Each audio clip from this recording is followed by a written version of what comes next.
Comment la baleine eut un rêve. Sur la mer, il était une fois, au mieux aimé, une baleine qui mangeait les poissons. Elle mangeait le thon et l'espadon, le maquereau et le taco, le carlet et le rouget, le tourteau et le cabillaud, et les crevettes qui sont tout sauf des mauviettes. Les poissons qu'elle mangeait, qu'elle trouvait dans la mer, elle les gobait tout à pleine bouche, comme ça, jusqu'au moment où dans tout l'océan, il ne resta plus qu'un petit poisson, un tout petit poisson qui nageait plutôt derrière l'oreille droite de la baleine, histoire de se garer des mauvais coups. Quand la baleine se dressa sur sa queue, elle déclara « J'ai faim !» Le petit poisson malin répondit de sa toute petite voix maligne « Noble et généreux cétacé, as-tu jamais goûté de là ?»« Non !» répliqua la baleine. « À quoi ça ressemble ?»« C'est bon !» répliqua le petit poisson. « C'est bon, mais ça ne descend pas tout rond. »« Va m'en chercher quelques-uns !» ordonna la baleine en fouettant la mer de sa queue à la faire écumer. « Un à la fois, ça suffit !» répondit petit poisson malin. « Nage jusqu'à 50 degrés de latitude nord et 40 de longitude ouest. C'est de la magie.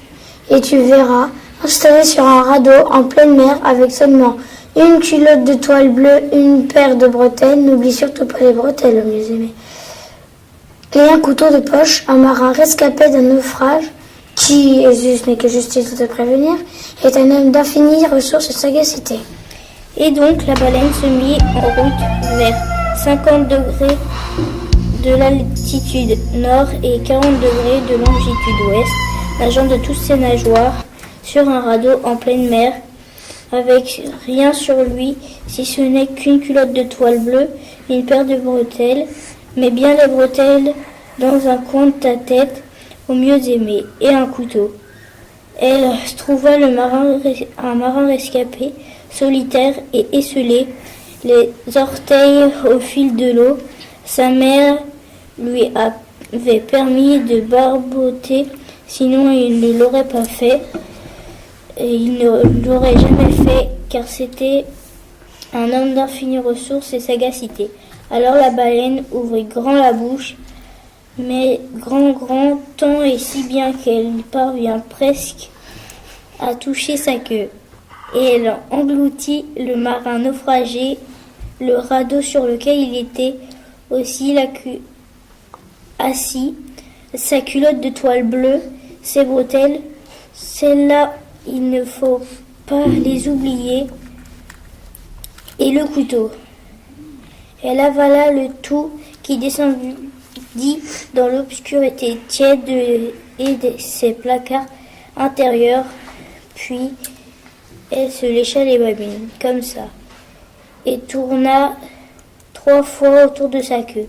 Mais dès que le marin, qui était un homme d'infinies ressources et sagacité, se retrouva pour de bon dans l'obscurité tiède des placards intérieurs de la baleine, il se mit à taper des pieds et sauter, à cogner et frapper, à danser et caracoler, à mordre et tordre, à grimper et escalader, à hurler et crier, à tordre, à pleurer et soupirer, à s'agiter et beugler, à danser la matelote là où il n'aurait pas dû, et la baleine en fut malheureuse, comme des pierres.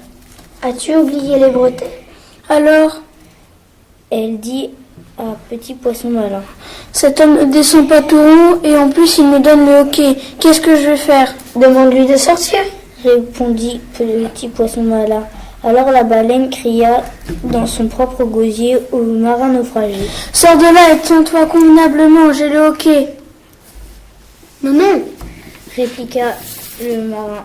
« Pas question, bien au contraire, amène-moi sur le rivage natal et les blanches falaises d'Albion, là j'y réfléchirai. » Et il se mit à danser plus fort que jamais. « Tu ferais mieux de le ramener chez lui. » conseilla le petit poisson malin à la baleine. J'aurais dû te prévenir que cet homme est un homme d'infinies ressources et sagacité. Alors la baleine se mit à nager, battant de la queue et des nageoires aussi fort qu'elle pouvait malgré son hoquet. Elle aperçut enfin le rivage natal et les blanches falaises d'Albion. Elle se jeta au milieu de la plage et ouvrit grand la bouche en disant: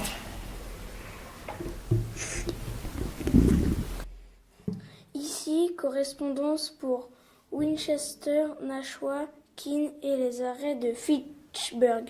Au moment où elle disait Fitch, le marin sortit.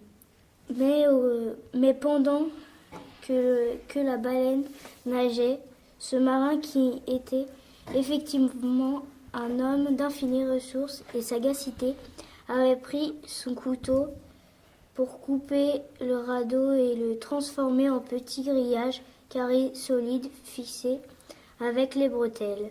Maintenant, tu comprends pourquoi il ne fallait surtout pas oublier les bretelles. Et ce grillage, il l'avait tiré jusqu'à la gorge de la baleine, où il s'était coincé. Il avait ensuite récité le sloka qui suit. Et comme tu ne le connais pas, je m'en vais te le dire. Grâce à ce grillage, j'ai mis fin à ton gavage.